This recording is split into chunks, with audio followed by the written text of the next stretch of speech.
नमस्कार मित्रांनो, मराठी वाचक या आपल्या मायबोली यूट्यूब चॅनलवर तुमचं मनापासून स्वागत आहे. आज आपण एका अशा महामानवाच्या ग्रंथावर सखोल चर्चा ऐकणार आहोत, ज्याने 1500 वर्षांपूर्वी अज्ञानाच्या अंधारावर विचारांचा आसूड ओढला. चला तर मग महात्मा फुलेंच्या शेतकऱ्याचा आसूड या पुस्तकाचा हा क्रांतिकारी प्रवास सुरू करूया. या सखोल चर्चेची सुरुवात करण्याआधी एक अत्यंत महत्त्वाची गोष्ट आणि गांभीर्य मला इथे स्पष्ट करायचे. आपण आज ज्या ऐतिहासिक दस्तऐवजांचा आणि संशोधन निबंधांचा वेध घेत आहोत ते थेट 19व्या शतकातील आहेत. हो, म्हणजे 1883चा तो मूळ ग्रंथ. अगदी बरोबर. त्यामुळे या चर्चेत येणारे जे काही राजकीय किंवा जातीय संदर्भ आहेत ते थेट त्या ऐतिहासिक ग्रंथातील आहेत. या चर्चेचा उद्देश कोणत्याही विशिष्ट गटाची बाजू घेणे असं अजिबात नाहीये. फुलेंनी त्यांच्या काळात जे मूळ विचार मांडले ते आपण एका सामाजिक संशोधकाच्या भूमिकेतून तटस्थपणे समजून घेणार आहोत. नक्कीच, कारण तो इतिहास समजल्याशिवाय आपल्याला आजचं वर्तमान नीट समजणार नाही. या चर्चेचा पाया रचताना मला त्या प्रसिद्ध आणि मर्मभेदी श्लोकाची आठवण येते. विद्येविना मती गेली, मतीविना नीती गेली, नीतीविना गती गेली, गतीविना वित्त गेले. हो, वित्ताविना शूद्र खचले, इतके अनर्थ एका अविद्येने केले. हा श्लोक म्हणजे जणू काही एका मोठ्या साखळीचीच सुरुवात आहे. पण मला नेहमी हा प्रश्न पडतो की 1883 सालच्या त्या पुण्यात हा ग्रंथ छापायला लोक इतके का घाबरत होते? कारण परिस्थितीच तशी होती. फुलेंनी स्वतः लिहून ठेवले की त्यांच्या अवतीभोवती भित्रे प्रकाशक होते. म्हणजे हा मजकूर त्या काळात किती स्फोटक असेल याचा तुम्ही विचार करा. बापरे, म्हणजे प्रकाशक चक्क भीतीने थरथर कापत होते तर. हो ना, कारण एका बाजूला आकाशातून राज्य करणारी हजारो वर्षांची प्रस्थापित धर्मसत्ता होती आणि दुसऱ्या बाजूला समुद्रापारून आलेली शक्तिशाली ब्रिटिश राजवट होती. या दोन्ही बलाढ्य शक्तींच्या गुप्त कारस्थानांचा तो पर्दाफाश होता. चला तर मग हे सविस्तर समजून घेऊया. आजच्या भाषेत सांगायचं तर महात्मा फुले हे त्या काळातील एखाद्या अत्यंत धोकादायक विसिल ब्लोअरसारखे होते. म्हणजे हा ग्रंथ केवळ कागदावरची अक्षरे नव्हती, तर ती एक वैचारिक वीज होती. नक्कीच. आणि इथं सर्वात महत्त्वाची आणि रंजक गोष्ट म्हणजे फुलेंनी केवळ शेतकऱ्यांचं दुःख किंवा गरिबी मांडली नाही. त्यांनी त्या दुःखाची राजकीय आणि धार्मिक पाळेमुळे अगदी मुळासकट खणून काढली. म्हणजे शोषणाचे ते मॉडेल नेमकं कसं काम करतं हे त्यांनी पुराव्यांसह जगासमोर आणलं. अगदी. त्यांचा दृष्टिकोन एखाद्या निष्णात डॉक्टरांसारखा, ज्याला आपण डायग्नॉस्टिक म्हणतो, तसा होता. म्हणजे रोगाची नुसती लक्षणे न पाहता मुळाशी जाऊन तपासणी करणे. अच्छा, पण मग धर्माच्या नावाखाली हे शोषण नेमकं कसं व्हायचं? फुलेंनी अत्यंत बारकाईने दाखवून दिले आहे की हे शोषण शेतकरी शेतात असतानाच होत नसे, तर मुलाच्या जन्मापूर्वीच्या गर्भधान संस्कारांपासून ते तो माणूस मेल्यानंतरच्या श्राद्धविधींपर्यंत त्याला वेठीस धरलं जायचं. जन्मापूर्वीपासून? हे तर खरोखरच भयंकर आहे. होय, पदोपदी विधी ठरवून दिलेले होते आणि हे सगळं भीतीवर चालत असे. शनी मंगळाची भीती, ग्रहांचा कोप होईल किंवा सत्यनारायणाच्या पूजेच्या नावाखाली शेतकऱ्याच्या मनात प्रचंड दहशत निर्माण केली जायची. आणि त्या बदल्यात जे मागितलं जायचं ते वाचून तर खरोखरच संताप येतो. म्हणजे ऋतूनुसार बदलणारी दक्षिणा. हो, बघा ना, उन्हाळा असेल तर दक्षिणेत चक्क पंखे मागायचे, पावसाळा असेल तर छत्र्या, आणि हिवाळा असेल तर पांढऱ्या धाबळ्या. म्हणजे विचार करा, ज्या शेतकऱ्याच्या घरात खायला साधी डाळ भाकरी नसताना भटजींना मात्र तुपातील पक्वान्न हवी असत. अगदी हेच. आणि हा अत्यंत विदारक विरोधाभास फुलेंनी त्यांच्या ग्रंथात मांडला आहे. आजच्या भाषेत सांगायचं तर हे जणू काही पिढ्यानपिढ्या चालणारं भीतीचं एक सबस्क्रिप्शन मॉडेल होतं, ज्यातून बाहेर पडायचा मार्गच नव्हता. पण मला सांगा, लोक याविरुद्ध बंड का करत नव्हते? हाच तो सर्वात महत्त्वाचा प्रश्न आहे. आणि जर आपण याला मोठ्या चित्राशी जोडले तर आपल्याला अविद्येचा अनर्थ समजतो. लोक बंड का करत नव्हते? कारण त्यांच्याकडून बंड करण्याची वैचारिक ताकदच हिरावून घेतली होती. म्हणजे अविद्या. पण अविद्या म्हणजे फक्त लिहिता वाचता न येणे एवढंच ना? नाहीये. फुलेंच्या मते अविद्या म्हणजे केवळ अक्षर ओळख नसणे नव्हे, तर माणसाचा आत्मसन्मान हिरावून घेणे. जोपर्यंत माणसाला स्वतःवरील अन्यायाची जाणीव होत नाही तोपर्यंत तो बंड कसं करणार? हे खरंय. पण ब्रिटिश काळ सुरू झाल्यावर ज्या थोड्याफार सरकारी शाळा सुरू झाल्या, तिथे जाऊन तरी परिस्थिती बदलायला हवी होती ना? खरं तर तिथेच सर्वात मोठा अडथळा होता.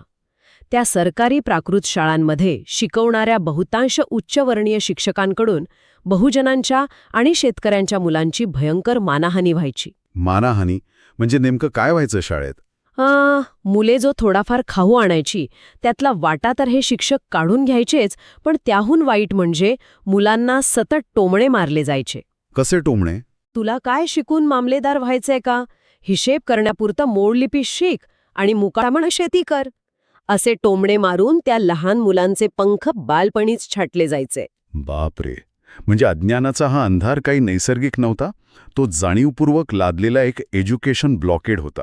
ज्ञानाचे दरवाजेच बंद केले होते. अगदी बरोबर. आणि ह्या एज्युकेशन ब्लॉकेडमुळेच शेतकरी एका दुहेरी कात्री अडकला, ज्याला आपण द डबल स्क्वीज म्हणू शकतो. एका बाजूला अज्ञान आणि धार्मिक शोषण, आणि दुसऱ्या बाजूला काय? दुसऱ्या बाजूला ब्रिटिश नोकरशाही आणि स्थानिक सावकार किंवा कारकून यांची आर्थिक पिळवणूक. या दोघांच्या युतीचे फुलेंनी अत्यंत सखोल विश्लेषण केले आहे. मला इथे ती जुनी म्हण आठवतीये, म्हणजेच सरकार कर घेताना वाघासारखे आणि मदत देताना कासवासारखे का असते, या प्रश्नावर त्या काळात खोलवर चर्चा झाली होती. हो ना. आणि गंमत बघा, युरोपियन अधिकारी कसे लक्झरीमध्ये म्हणजे शिकार आणि चैन करण्यात मग्न असत. त्यांना स्थानिक भाषाच येत नसे. अच्छा, म्हणजे या भाषेच्या अज्ञानाचा गैरफायदा मग स्थानिक कारकून घेत असतील. अगदी तेच. स्थानिक ब्राह्मण कारकून जसे की शिरस्तेदार किंवा कुलकर्णी हे शेतकऱ्यांची मोठी फसवणूक करत. साहेबांना भाषा समजत नसल्याने कारकून जे सांगेल तेच साहेब खरं मानत. म्हणजे साहेबांपर्यंत खरा न्याय पोचतच नसे. तर मग ह्या सगळ्याचा अंतिम अर्थ काय होतो? शेतकरी कसा भरडला जायचा? अर्थ हाच की शेतकरी दोन्ही बाजूनी भरडला जात होता. दुष्काळ पडला तरी ब्रिटिश सरकार कर वसुलीसाठी तगादा लावत होते आणि तो कर रोखीत भरावा लागायचा. मग शेतकऱ्याकडे पैसे नसतील तर तो काय करणार? तो कर भरण्यासाठी शेतकऱ्याला गावातल्या सावकाराकडून अव्वाच्या सव्वा व्याजाने कर्ज घ्यावे लागत असे. शेवटी तो त्या कर्जाच्या आणि चक्रवाढ व्याजाच्या जाळ्यात कायमचा अडकायचा. खरोखरच ही दुहेरी कात्री अत्यंत जीवघेणी होती. पण फुलेंनी फक्त हे प्रश्नच मांडले का, की यावर काही उपायही सुचवले? नाही, त्यांनी केवळ प्रश्न मांडून थांबले नाहीत. इथेच या मानथाचा स्वर बदलतो. त्यांनी यातून मुक्ती मिळवण्यासाठी अत्यंत शाश्वत अशी उत्तरे दिली. मुक्तीचे 3 भक्कम खांब त्यांनी सुचवले. अरे वा, ते 3 खांब कोणते होते? पहिला खांब होता खरे शिक्षण. फुलंच्या मते खरे शिक्षण म्हणजे केवळ अक्षर ओळख नव्हे, तर विज्ञानाची कास धरणारे आणि प्रश्न विचारण्याची शक्ती देणारे शिक्षण. म्हणजे अंधश्रद्धा सोडून शेतीत सुद्धा आधुनिक तंत्रज्ञानाचा वापर करायला शिकवणारे शिक्षण. बरोबर? अगदी बरोबर. आणि दुसरा सर्वात महत्वाचा खांब होता स्त्री शिक्षण. फुलेंचा ठाम विश्वास होता की आई शिकली तरच पुढची पिढी विवेकी होईल. खरंच की सावित्रीबाई फुले यांच्यासोबत त्यांनी जे ऐतिहासिक कार्य उभं केलं ते याच विचारातून. हो. आणि याच शाळेतील मुक्ता साळवे या विद्यार्थिनीचा संदर्भ इथे खूप महत्वाचा ठरतो. एका लहान मुलीने तत्कालीन व्यवस्थेला जे प्रश्न विचारले ते या खऱ्या शिक्षणाचेच फळ होते. ह्या बात आहे. आणि तिसरा खांब कोणता होता मुक्तीचा? तिसरा खांब होता संघटन. फुलेंनी अतिशय सोप्या भाषेत समजून सांगितलं की एकट्या काडीला कुणीही सहज मोडू शकतं. पण त्याच काड्यांची जर मुळी बांधली तर ती मुळी मोडणं अशक्य आहे. अगदी अचूक. आणि म्हणूनच सत्यशोधक समाजाच्या माध्यमातून त्यांनी शेतकऱ्यांना संघटित केले. नुसतंच संघटित नाही केलं तर पुरोहितांशिवाय विवाह लावण्याची प्रथा सुरू करून मध्यस्थांची साखळीच तोडली. बापरे, हा तर त्या काळच्या प्रस्थापित व्यवस्थेवर मोठा घाव होता. आणि मला आता आसुडाचा खरा अर्थ उलगडतोय. म्हणजे फुले शेतकऱ्याला केवळ बळीचा बकरा मानत नाहीत. अजिबात नाही. ते त्याला जगाचा पोशिंदा मानतात. आणि आता या पोशिंद्याने बदलाचा शिल्पकार बनले पाहिजे. आसूड हा केवळ जनावरांना मारण्यासाठी नसून स्वतःवर होणाऱ्या अन्यायाविरुद्ध आणि शोषणाविरुद्ध उगारण्याचं ते एक वैचारिक हत्यार आहे. हो ना. आणि चर्चेच्या या टप्प्यावर मला बाबासाहेबांच्या एका वाक्याची आठवण येते. शिक्षण हे वाघिणीचे दूध आहे. फुलेंच्या याच वैचारिक आसुडाची आणि शिक्षणाची पाळेमुळं भविष्यातील क्रांतीत कशी रुजली होती हे आपल्याला यातून दिसतं. खरंच हा सगळा प्रवास प्रचंड प्रेरणादायी आणि ऊर्जावान आहे. नक्कीच. पण आजच्या या चर्चेच्या शेवटी मला एक अत्यंत महत्वाचा आणि विचार करायला लावणारा प्रश्न उपस्थित करावासा वाटतो. कोणता प्रश्न? हे बघा, 19व्या शतकातील ब्रिटिश आणि पेशवाई गेली, पण आजच्या आधुनिक युगात माहितीची दारे अडवणारे अदृश्य मध्यस्थ म्हणजे इनव्हिजिबल इंटरमिजियरीज खरोखरच संपले आहेत का? म्हणजे त्यांनी फक्त आपले स्वरूप बदलले आहे का? हा खरोखरच मोठा प्रश्न आहे. हो. आज 150 वर्षानंतर परिस्थिती खरोखर बदलली आहे का, की आजही आपल्याला एका नव्या माहितीच्या आसुडाची गरज आहे? श्रोत्यांनी नक्कीच यावर विचार करायला हवा. मित्रांनो, महात्मा फुल्यांच्या या ग्रंथामुळे आज आपल्याला समजले आहे की अज्ञान ही सर्वात मोठी गुलामगिरी आहे. बाबासाहेबांनी म्हटल्याप्रमाणे शिक्षण हे वाघिणीचे दूध आहे आणि फुल्यांनी तोच विचार या आसुडातून मांडला आहे. तुम्हाला ही सखोल चर्चा कशी वाटली हे आम्हाला कमेंट्समध्ये नक्की सांगा.